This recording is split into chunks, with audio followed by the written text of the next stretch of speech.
Välkommen in! Jag heter Ulf Samuelsson och jag är konstnär och formgivare.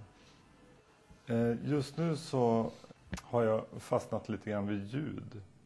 Bland annat några spritflaskor som ger efter sig ett speciellt typ av ljud.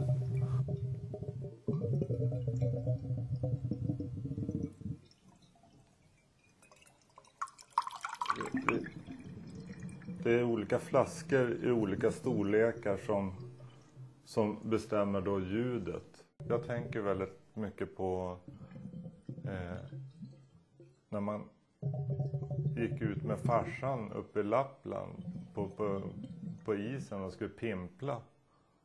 Och så gick man där som kanske 5-6-åring och sen då hörde man alla ljuden under isen när vattnet for under isen. Och då var det något liknande sånt här ljud. Jag får titta på min omvärld och bli inspirerad och även få faktiskt möjligheten att göra det jag älskar mest.